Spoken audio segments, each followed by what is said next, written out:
So we're just gonna react to Timcast. I guess this guy's talking about how communism's good, I think. So let's get into it. So this guy here made a video describing what communism actually means. And it sounds so great when you're like, everybody will get to live wherever they want and have all of the things, which is just not possible. It's never been possible. And if we've learned one thing from communism throughout history, is that the end result is always inverted power dynamics, which result in mass death. That is, humans cannot function this way. It is a mind virus, of which there are many. I know Elon says wokeness is a mind virus. Indeed. Communism is one of them. It operates outside the confines of physical law, like basic energy in, energy out kind of stuff. And it results in people who believe in a system that can't exist, and when they try to make it exist, kill everybody. But wait, let me play this clip for you from our friend, and shout out to it's Nathan Merry. You know, he made this video that people are sharing on social media, and so credit where credit is due. But let me play you the video, and you can hear how he describes it in his, what I would describe, low IQ. Low IQ. Nathan, I'm not saying that to insult you. I am saying that you lack the cognitive capabilities to understand complex dynamic systems, their expansion, and the abstract. I'm a communist, which is apparently controversial on the internet, but I think a lot more of us would be communist if we actually understood what it means. In fact, most people would not be communist if they actually knew what it meant, and you, sir, would not be a communist if you actually knew what it meant. I mean, communism is basically like there's no like, I guess you could say like hierarchy, and like everything's shared and it's collective, like a collective, you know, and like so everybody shares everything. Just not necessarily like, I guess, a currency, really, you know. So, I mean, in an ideal word, communism would be great, but we don't live in a magical fairy tale world where that's real, you know. Like everything fails because things have value. If things didn't have value, then communism would work. But since we value things in currency or gold and silver, for us to exchange it for something else, then communism will always fail in a world where, you know, we value things. Like once we stop valuing things, then yeah, communism could work. But until then, it's always going to be capitalism. Communism does not want to take away your property or your wages and give them to the government. Yes, it does. Because, you see, the problem with it... Yes, they do, because, yeah, I mean, he's going to say it, but like, I'm getting my take. They do, obviously, because that's the only way the system works, is they basically take all your labor to disperse it out for everybody else, you know? That's the point of communism. It's a community, and we all work together for the community. So, the dude's stupid. There has to be a committee. There has to be an organizing nucleus. There's no reality where humans just know what to do and how to do it. Systems exist to maintain infrastructure, resource distribution, etc. So if you're an individual who works somewhere, owns something, there has to be an organizing factor, unless humans are a hive mind, which they're not. How will I know how to allocate resources towards public works without a centralizing force guiding or overseeing it? Okay, managers exist for a reason. These people don't understand literal physics. But let's play more. Rather, it's against privatized property. Communism sees private property as anything that earns you profit just by owning it. So owning a business or a house that you rent out, things that make you money without you actually having to do the work. Okay, what work is done when you own property? See, once again, these individuals I would not even describe as midwits. You may have heard the phrase midwit before. Midwit is an individual who's actually kind of smart. Not super smart, but midwit. Slightly above average intelligence, but not quite smart enough to understand what's going on. Now this man, and I say this again, not to insult you, good sir, but to state you lack the cognitive capabilities to understand what it is you're actually saying. So let me play this portion again for you. Profit just by owning it. So owning a business or a house that you rent out, things that make you money without you actually having to do the work. Not real in any existence or any reality. There is zero reality. Whereas a business owner or property owner, you do zero work. I want to stress this again. There is a 0% probability that you will just make money by literally owning something. You will always have to do work. That being said, There's varying degrees of work. And I'm not even talking about, oh, are you saying what? You like file some paperwork and go to a meeting? Sort of, but it's a little bit worse than that. So I have a big channel, of course, you're on it, and we make a lot of money here at Timcast. We are a 8-figure operation, and with a company worth and a net worth that's very, very high. And I'm talking about getting rid of a lot of our properties and downsizing because it's too much work. It's too much work. I work 16-hour days. It's ridiculous. Now, there are some people that have money in accounts that, I'll give them this, owning stocks, for instance, you sit there and the stocks will accrue value or maybe not. The idea that there is zero work involved is false. Absolutely false. So, for instance, there's a property that I own and it keeps getting damaged. It sucks. And we're like, we need to just get rid of it. We don't want to own it. And there are restrictions on how you can rent it, what you can rent it for. There's market competition in rentals. And for a lot of properties, they are renting below their total costs. They're doing that and maintaining the property, being legally responsible, which requires insurance, phone calls, there's work involved. They're doing it because they build up an asset. So you buy a house, you spend $300,000 on it. Let's say you put, let's do 60,000 down. Now you owe 240. You rent it out. You're probably renting it out at a comparable rate to what the mortgage is, maybe. Some places you can probably rent it for a little bit more, but with maintenance, general costs, taxes, and all of that stuff, you might be breaking even, or in many instances, people are actually losing money. And the reason they're doing it, though, is because they're building equity in the house, which they will then own in the long run. So there are benefits from the system, but there is a lot of work involved, and it is annoying. That's why, shout out to I'm a big fan of Mikey Taylor, who was a pro skateboarder, turned real estate investor, turned mayor and Republican, who talks about how renting's actually better. People have this thing in their mind about owning is better. Yeah, it just depends on really what your financial, I guess, what you can do financially, Like, for short-term success, renting's better because you don't necessarily have to worry about home insurance, I don't know, mortgage insurance, stuff like that. Like, just basically anything that requires you to, any bills that you would get just because you own the home, So it makes sense, but then on the long run, it actually makes more sense to have a home, because you have something of value. You have something that's going to build and grow, in value, So you just kind of got to really decide, like, I mean, if you're going to rent, and it's less, are you going to start investing in the stock market, or are you just going to fucking blow it on whatever you want because you got extra money? It's like, what do people actually do? Renters mostly just blow the extra money on dumb shit. So then they're not necessarily benefiting. So sometimes. But this world these communists live in does not make sense. It is a tremendous amount of work to maintain assets and try and make money off of them. You are not just doing nothing. There are apartments all over New York, and there are companies with employees that have to maintain these buildings lest they fall apart. Let's play more.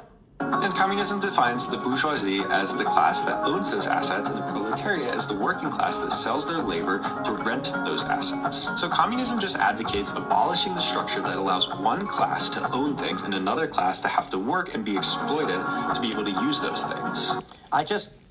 The problem we actually have is that we allow people with who don't contribute to society and with low cognitive function to vote. And hey, don't look at me. I'll make the argument: net taxpayers. Hey man, I think it was just raise the voting age to like 25. Honestly, like not even 21, like 25, bro. Like these people need to actually be out there working. Like most of these people are voting in high school or when they're going to university, and all of them are fucking liberal, and they don't actually know how the real world is. They live in this idealistic world where they don't really have to do anything. Like, everything's provided for. Like so. The argument I've made for voting is that you got to sign up for selective service and at least pledge that you'll be willing to stand for your nation if you want to vote in how these things are run. But holy crap. I'm gonna go back. I'm going to play it again. Communism just advocates abolishing the structure that allows one class to own things and another class to have to work and be exploited to be able to use those things. Exploited. You hear? Exploited. That's a loaded emotional term meant to offend you. The idea that you're being exploited is meant to make you feel an injustice and that you're being cheated. When in fact, net taxpayers in this country are like the top 15%. Yep. Yeah, And there are people who are working class who think they're net taxpayers. You are not. And I don't mean this to be derisive or insulting in any way to working class people who are making 60, 70K a year, whatever you might be making, median. The point is, if you make $70,000 a year, you are receiving more tax benefits than you are paying into. These people don't understand this. They think they're being exploited when they are actually the exploiters. I don't actually think they're exploiting anybody, but there is a give and take in this whole machine. Certainly some people live more comfortably than others, and that's due to their perseverance. It's the principal issue driving success. It is quite literally perseverance. You can be dumb as a box of rocks, but you refuse to give up, you make a lot of money. Maybe you're a professional athlete, maybe you wrote a song, something. The one factor that is proven, we've done this, we've studied it, refusing to give up. There are people who are born into money, they lose it all because they don't know what to do and they don't care and they give up. There are people who are born without money and they figure it out. These people lack the mental function, the capability to monitor and maintain a large system. Therefore, they're being exploited. They can't figure out how to solve a puzzle. Therefore, they're being exploited. Now, I think about this. Well, I mean, it really doesn't matter. Whatever system, it'll be communism, capitalism, totalitarianism, authoritarianism, whatever form of government that there is. People always be exploited because there's always a peasant class. Like, that's just how it always is. Like, not everybody can succeed in this world. I mean, I guess that's also why he's obviously advocating for communism, because he knows that not everybody can succeed in life. But it's like, it kind of just depends on your mindset. Like, do you think everybody should succeed in life? Like, should you get everything as the guy next to you who's really working hard? Like, I don't really agree with that. Like, I think, like, you get out of life what you put in it. Like, that should be in anything that you do in life, Like, yeah. I have the cognitive capabilities and physical capabilities to run a business, do a show, unscripted, camera on, and I talk. The one question I get asked all the time. People meet me and they say, so how do you, like, when you do your show, do you have, like, staff? Do they write scripts and do all the research? I'm like, no, I do it all myself. We have, for Timcast IRL, obviously we have production staff, and then we've got live production and post-production for uploading segments after the fact. A couple of folks, Serge and Kellen, very talented at what they do. But in terms of... Yeah, honestly, like, doing what I'm doing, like, trying to, like, express my thoughts and opinions in a manner that makes sense and is coherent and stays on point, is actually very hard, Like, after, like, watching, like, all these YouTubers and podcasters for, like, years, and I'm like, man, I'm going to start creating my own content, which I'm doing right now. I'm going to keep doing, So, it's actually pretty hard to, like, provide coherent commentary, It is very hard, honestly. Like, I say the hardest part for me is actually, like, finding the words to link together, Like, it's very hard. And, I mean, I think I'm doing way better, And I'm also trying not to be also not that controversial, so it also, like, holds me back, too. So, like, it's very hard for me to find the words, but, dude, like, hey, man, the script would be very good for me, so. Stories and setting up the show and talking. For this morning show, for instance, I write nothing. I literally just talk. I find things that are interesting, and sometimes, as for this video, a staff member will share it in our company chat and say, check this out. I go, oh, that's interesting. So that is beneficial. Largely, however, almost all of the content I produce is I find a thing that I think interesting and then I talk about it. And that's it. I have the ability to do that. No one is exploiting me, nor am I exploiting anybody else, and I make a great amount of money doing it. Why should this system not exist? These people don't have any good answer for it because in their mind, there's only one reason why some people are rich and some people aren't. And it's because rich people exploit them. No, maybe I just have abilities. This is the terrifying reality of communism. The idea would be you as an individual who either have natural talents or hard-earned talents are not deserving of maximizing the value gained from those talents because it would be unfair to a person who doesn't have those talents. Quite literally. To each according to their need, from each according to their ability. There is... Yeah, I'm not going to lie. It would be nice if I got some, we live the same lifestyle, and I got some free money and stuff. That would be fucking amazing, dude. Like, like I want to be successful. I want to get rich. I want to be known, but I necessarily don't want to be like, like I don't know how to describe it. Like I want to be known and important, but I don't want like people like, like coming up to me, giving me attention. Like I really do hate when attention's on me, but I want the lifestyle, but I don't want, I guess, the consequences of achieving that type of lifestyle, which, I guess there's always a give and take in everything you do. So, but yeah, like I want, I want to be successful, but I would also love it if, they would just give me free money. That way I can just chill and relax. No reality, sir, in which a system could exist where I'm going to avoid swearing, okay? Where I would effing work 16 hours a day on all the things I do and with my natural capabilities to get nothing. And we know this for a fact. If you come to me and say, Tim, you have a talent most people don't. We want you to work 16-hour days and you will get minimum wage, same as everybody else, I'd say, no thanks.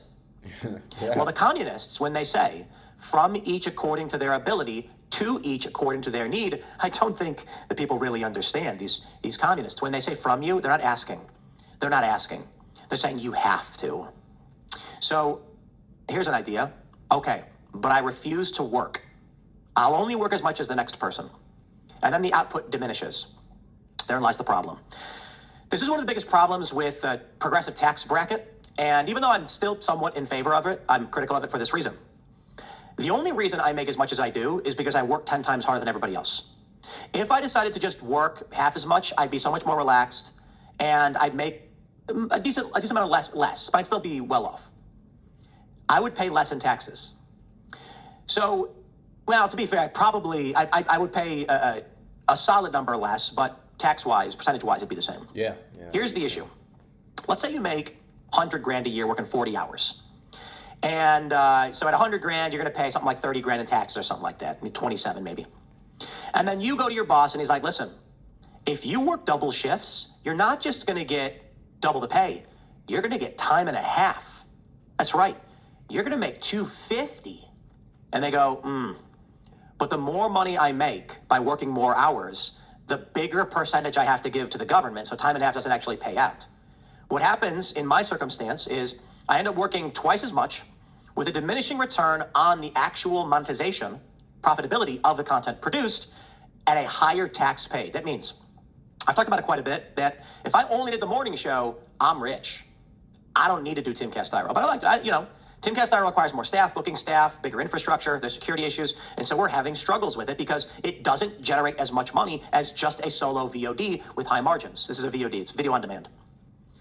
And so, if I were to make, let's say, I'll use hypothetical numbers.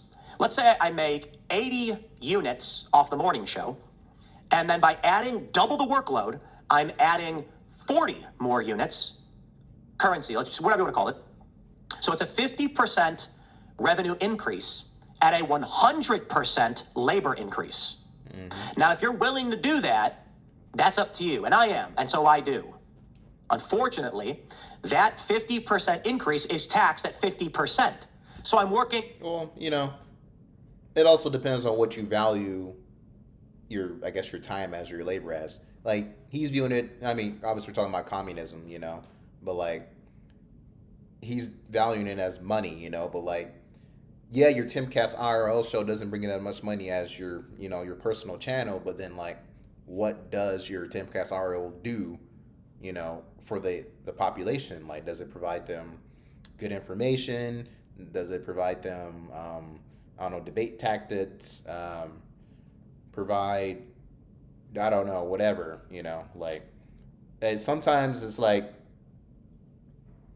it means more than just the money. Like, obviously that's why he's doing it, but like, sometimes it's not always just about the money, is basically what I'm trying to say. Sometimes you get less money, but then you get more, I guess you can say, attention, more, or I guess respect,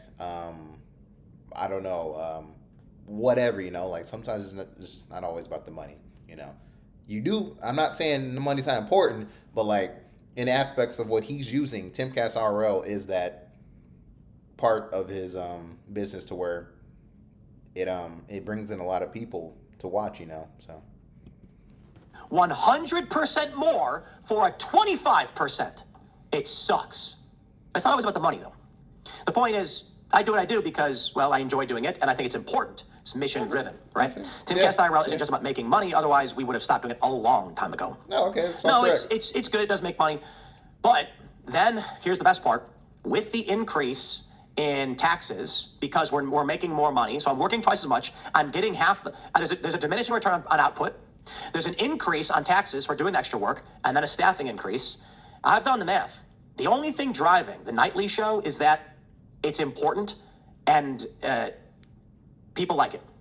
Yeah. There's people who value it, and I think that's great. But I am working super hard on something that effectively nets me no extra money. It's tough, and it consumes my day. And this guy, these communists don't get it. They would tell me, then stop working. Okay, then the product doesn't exist at all. That's why I find communism so evil. Look at this. I'm 20 minutes in, 15, and this guy's only gotten 40 seconds into his communism garbage. And the end goal of communism is a classless, moneyless society where we produce just what we need as human beings, and everyone gets to have what they need. Now, in America, Just what we need means stagnation and death. So I've talked about, let's let the guy finish.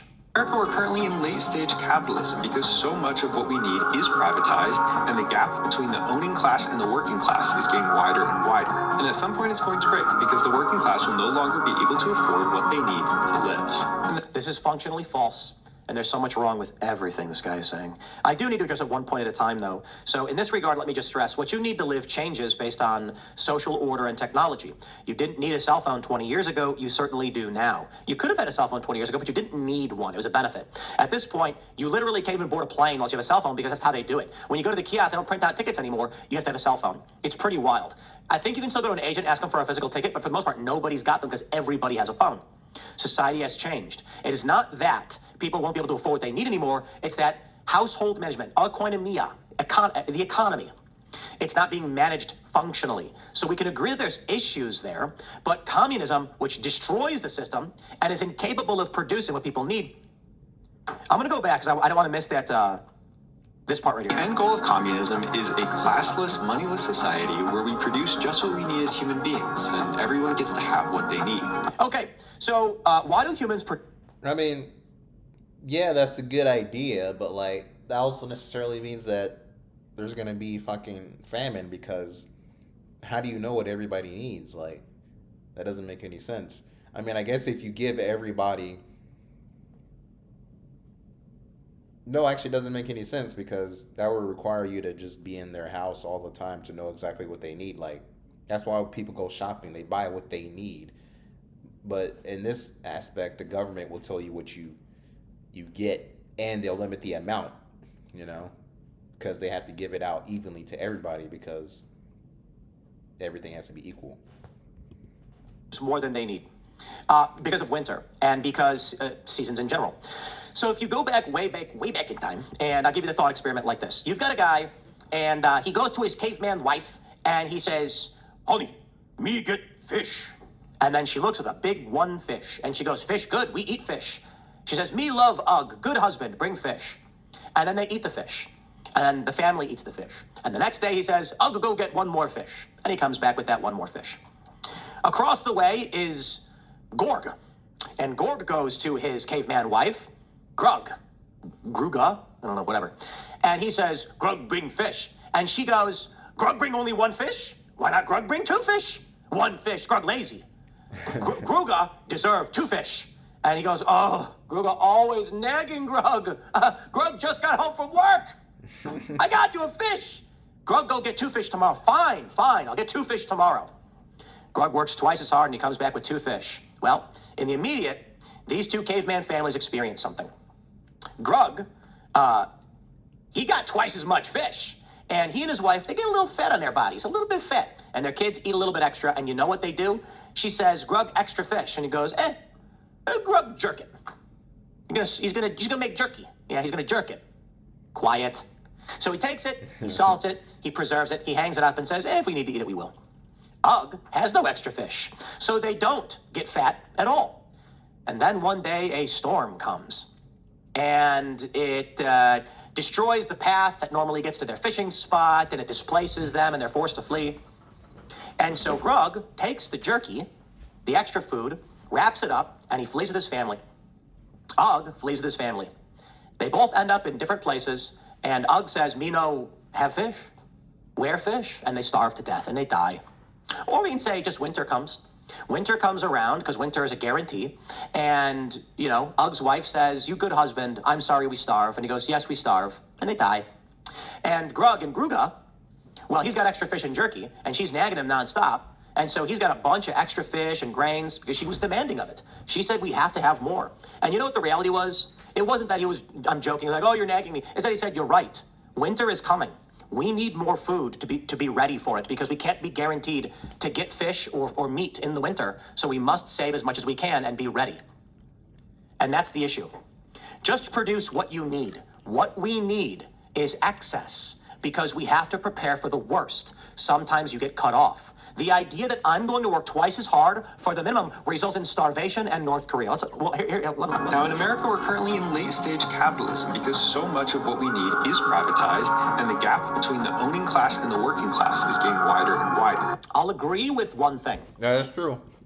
There's a strange gap between K-shaped people who have economy. insane amounts of money for no reason and people who have literally no money at all. This is economic destabilization immaterial to the concept of capitalism itself. This is just economic destabilization, market imbalance, and it corrects itself in a variety of ways, sometimes violent.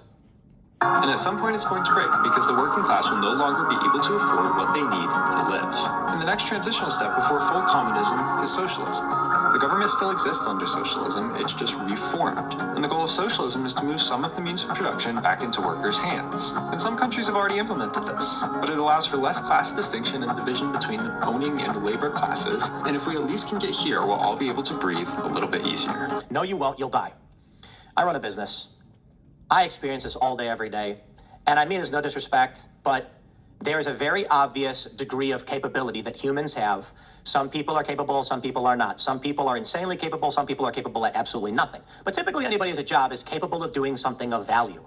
The issue is, what is that value and how much does it produce?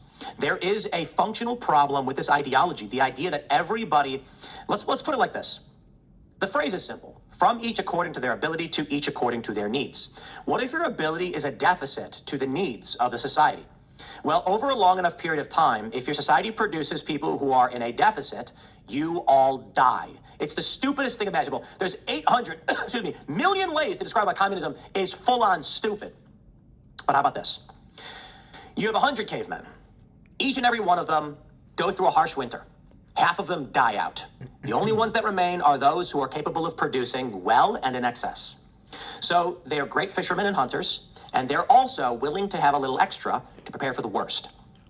These people create a society where they're now producing in abundance. They've built walls, they're safe from predators. They have neighbors. One guy says, "I'm no longer going to hunt.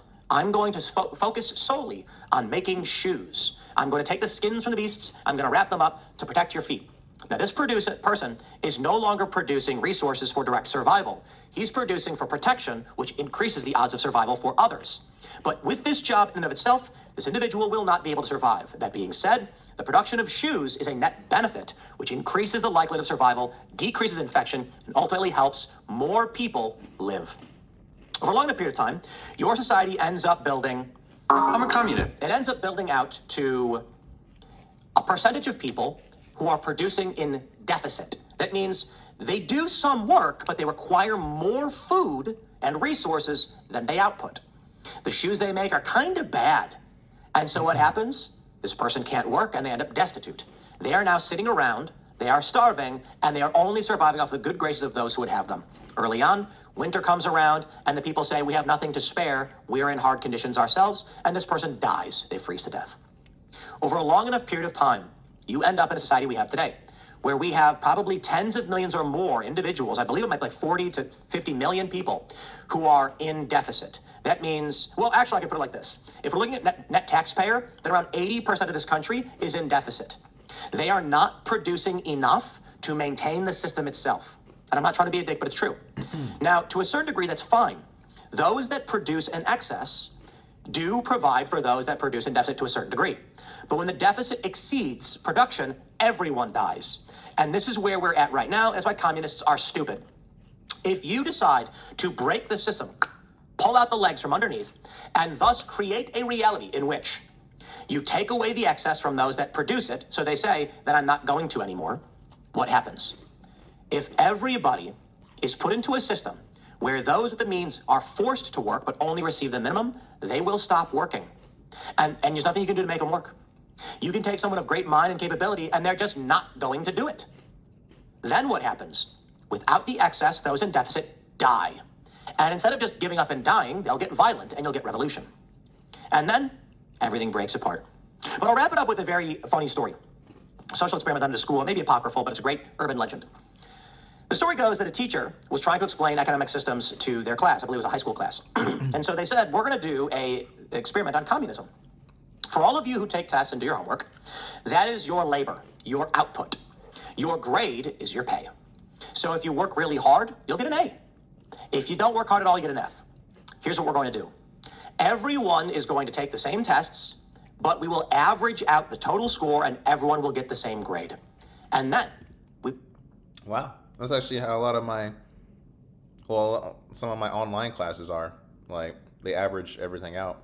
we'll have our perfect communist system. Because from everybody according to their abilities and to everybody according to their needs. But you can only give someone what you have. So there's no guarantee you will ever have enough resources to give everyone their needs, correct? But we will take from you from your abilities. So here's what happens. The first round, you take a test, and the kids who normally got A's and A pluses got B's. And the kids who normally got C's and D's also got B's. And the people who worked really hard and studied and were capable were pissed off, saying, I got a 100 on my test, and I got a B as if I got an 87. Why did I bother studying? And the people who got C's and D's said, that was easy. I barely studied at all, and I still got a B. So what happens? Next time around, the people who worked extra hard, this is how the story goes.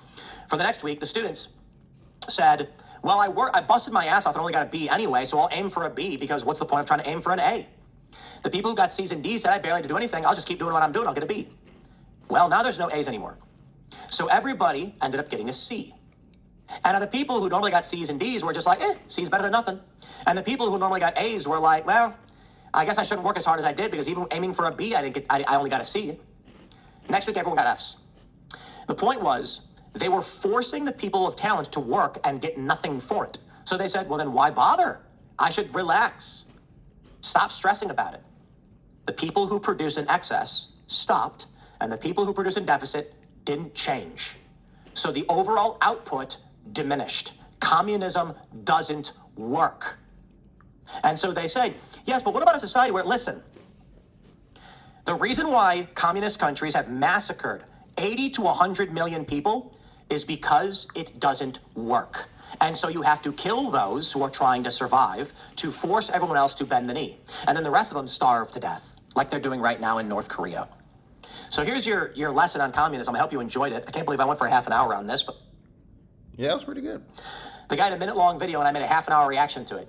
Communism is retarded. Don't get me wrong, capitalism has its problems too. It can devolve into oligopoly, and monopolies are bad, and corporatocracy emerges. But capitalism means the private ownership. If I'm smart enough to build something and you'd like to use it, okay, cry me a river. When he says there are people who own things, should they not build the houses? You want to take it from them? Who's going to build it? The people who produce in excess will stop, and then the homeless people will still be homeless. All you do is make everything worse. Have fun, everybody. Thanks for hanging out. In this video... Well, I didn't mean to click on that. But, yeah, what'd you guys think? Did you guys enjoy that last episode? I mean, do you guys agree with communism? Would you guys want communism here in America? You know? I mean, communism always seems stupid to me, you know? Like, it never made sense. Like, in an ideal world, it makes sense. You know, in a fairy tale, obviously it makes sense. But in reality, like, it only works once we stop valuing things and obviously labor. That's the only way it works. Or if everything's done by machines, then obviously communism works. Because we're not doing anything and the machines are doing everything. So that is the only ways that it'll work. But yeah, I'll be posting this on YouTube and Rumble, and I'll catch you guys later.